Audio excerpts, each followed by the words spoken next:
Mabuhey, everyone, or should I say Mabuhey, and welcome to Workroom Reaction. In today's video, we'll be doing a full analysis and recap of Drag Race Philippines Slaysian Royale Episode 1, from the entrance looks to the drama, the challenges, and everything in between. By the way, this is my first YouTube channel dedicated to Drag Race content, so I'd really appreciate your support. Don't forget to like, comment, and subscribe. Now let's jump into the recap. Drag Race Philippines just made history, and that's exactly why we now have Drag Race Philippines Slaysian Royale. The recent season of Drag Race Philippines, which is Drag Race Philippines Season 3, is being hailed as one of the best season of Drag Race ever. Well, according lang naman yan to IMDb, it is officially the highest rated season in the entire Drag Race franchise, beating Drag Race France 2 and Drag Race All-Star all-season winners. Because of this success, it is very likely that the producers of World of Wonder entrusted the Philippines with hosting a special season in an all-star format or like versus the world format, but this time with an exclusively all Asian cast. The milestone opened the door for Asian queens to shine on a global stage, a well-deserved celebration of Asian drag excellence. The very first episode of Drag Race Philippines, Slaysian Royale, did not disappoint. Most of the queens came out serving impressive drag right from the start and giving us strong first impressions. On top of that, I noticed some improvements compared to the past seasons of Drag Race Philippines, like grab a bigger main stage, a more spacious workroom. Editing is better except for that glitch, and wow talaga sa akin yung stage backdrop. Like that makes the stage grander. Like very pakak, like good job Philippines, good job Drag Race Philippines. Of course, there's still room for improvement, especially with the lighting and with the Untucked editing. Nabitin talaga ako doon. Like, that Untucked moment, I need to know what really happened.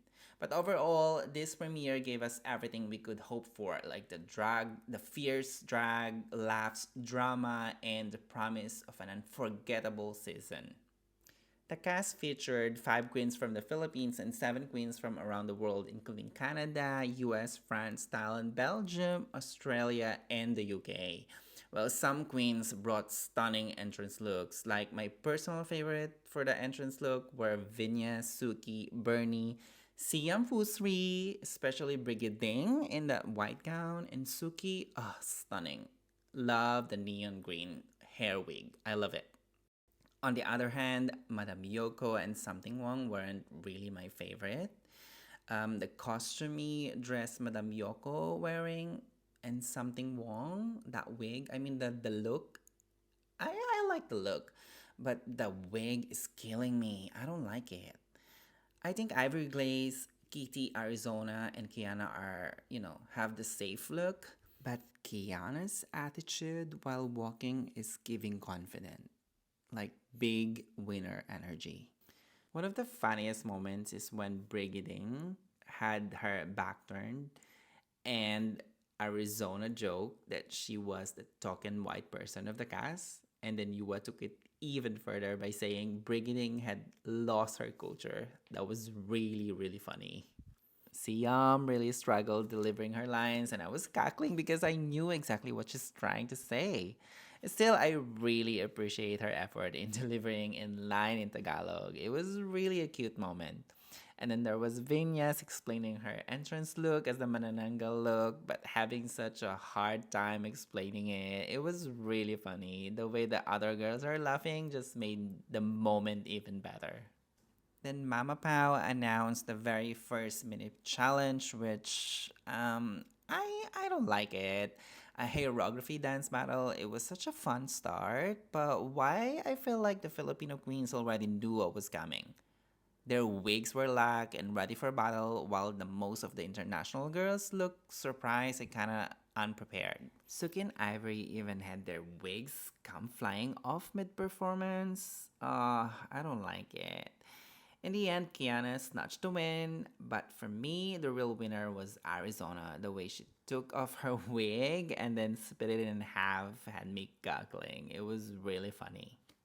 As part of Kiana's Win in the Minute challenge, she earned the advantage of getting an extra 5 minutes to answer the questions in the Q&A segment of the Miss Shutika pageant, which is their Maxi challenge. However, she could give the other queens a disadvantage by taking away 5 seconds from their time. Kiana decided to take away 5 seconds from Arizona. Her reasoning was that she wanted the international queens to feel welcome, which I get it. I mean, because it's very Filipino.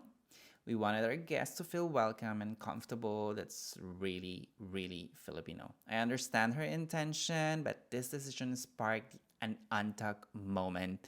Like Arizona became emotional talking about how some fans online were comparing her to fellow runner ups, Kiana and Marina, saying she's not on the same level. It made me sad because Arizona is incredibly talented. She's a comedy queen, yes, but she's also a lip sync assassin of her season. I'm like, she's truly amazing. She truly slayed in season 2 of Drag Race Philippines. There was another emotional moment when Kitty and Madame Yoko had conversation about their experiences being adopted. They shared how they sometimes felt not Asian enough because they weren't raised by their birth parents. And Madame Yoko opened up saying that eventually she realized that while she is Asian, her life was largely shaped in Belgium, and in many ways she feels more Belgian. It was such a real and touching conversation that showed a different side of the queens beyond the competition. Now on to the Maxi challenge. Our guest judges were Jimbo and Maxi. Absolutely gorgeous, and Mama Pao serving that Filipino couture gown inspired by our flag, like the Filipino flag. That was really stunning. The Maxi Challenge was split into 3 parts, 2 runways and a Q&A segment. The first runway was the Roots to Runway, where the queens showcased their national heritage and traditional dresses. And the second runway was the Reveal Runway, and you guys know already what's Reveal Runway is. So for the runway looks, here's what I'm gonna do. Okay, here's how I'm gonna do. It's like fashion photo review by Raja and Raven. So just booting and tooting. And if it's a wow moment, that's a pakak or it's toot. And if it's not giving, then sorry, that's wapak, meaning it's boot. Okay, so pakak if it's toot, wapak it's a boot. My top 3 super pakak for the Roots to Runway were Brigadine, Kiana, and Siam.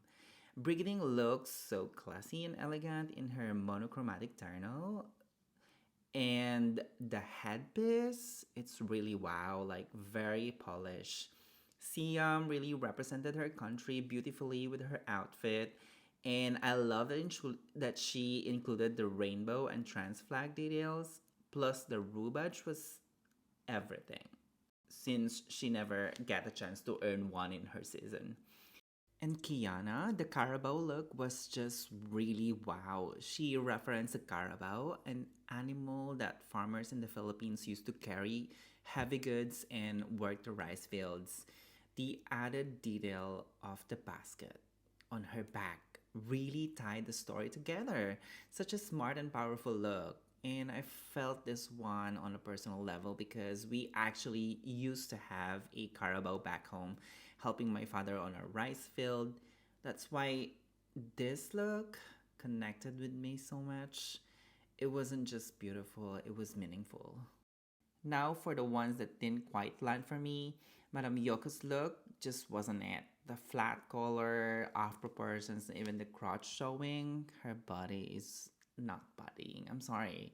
Something Wong's outfit also felt too basic. I'm sorry. I don't like the suitcase, the color. I don't like the color. It's also flat. And for the others, Bernie, Kitty, Arizona, Suki, they all gave me a solid pakak. Ivory, Yua, and Vinyas more of a slight pakak for me. Now for the reveal runway. There were a lot of pakak moments here, like Siam, Suki, Brigading, Vinyas, Bernie, and Kiana. They all delivered super pakak looks. Brigading's lava gown reveal was absolutely stunning. I know it's a nod to Katriana Gray's Miss Universe lava gown, and she carried it with so much grace and elegance, a true pakak. Kiana took a completely different route, which I really love, starting with a body bag, then revealing a full on brain and internal organs fantasy girl. Like, I love it. I love it. It's so different. It's dark, it's creative, and it executed so well. Definitely another super pakak. Ang galing mo talaga, Kiana. I love you. Ikaw talaga yung idol ko. And Kitty, Ivory Glaze, and Arizona were more of a slight pakak for me. But let me tell you, Arizona's reveal was everything. When she pulled off that merkin hair, slapped it on her head, and suddenly turned it into a new set of bangs or something in her, a front hair, I lost it. It was so unexpected, so comfy, and honestly hilarious. As for Yua, something Wong and Madame Yoko, sorry queens, but those were all wapak for me. The Q&A portion was honestly so fun to watch because the queens approached it so differently. Some of them really took it seriously, like Siam, Suki, Madame Yoko, Brigading, and especially Arizona, who I think gave the best answers overall. Then on the flip side, we had queens who leaned all the way into comedy, and those moments, well, some of it were hilarious. Kitty's answer when she shouted, France, you know, referencing Miss Universe France, had me cackling like I was really, really laughing out loud. And Arizona's banter with Mama Pau during the 1+1 question when she answered, two, and I thank you. That was pure gold. It was the funniest Q&A moment for me. Now, not everything landed though. The most cringe moment was definitely something wrong. And on top of that, she was pushing up and showing almost her naked body and butt. Honestly, it was really uncomfortable to watch. For the top two queens of the week, I completely agree with Siam and Kiana. Both absolutely slayed. Personally, I would love to see Arizona there too. And the bottom two were Madame Yoko and Something Wong, 100%. As usual, the top two queens had to lip sync to decide who would send a queen home. The lip sync was Cat's Eye debut, which I love because I am an icon. I'm such a fan of Cat's Eye. It was really good lip sync, and Kiana clearly snatched the win. Then came the shocking moment. Kiana decided to eliminate Madame Yoko. Her reasoning, she didn't enjoy Madame Yoko's performance and wasn't feeling the vibe she's giving in the workroom. Honestly, I was surprised because I thought something Wong was the one not giving good workroom energy. So Madame Yoko goes home, but I love you, Queen. You're an all star, you're an icon. You are forever an all star in our hearts. Overall, the episode was packed with everything we needed. I laughed, I got emotional, I was a little disappointed with the result, but it all made me super excited for what's coming next. For the next episode, please. Anyway, thank you so much for watching my recap. Please, guys, don't forget to hit that subscribe button. It really helps me and inspires me to keep making more recaps because I truly love and support our queens. I love Drag Race. So, how did you feel about this episode? Who do you think should have gone home? Let me know in the comments, and don't forget to share this video with all our fellow Drag Race fans out there. Please. Thank you, and I'll see you next time. Bye!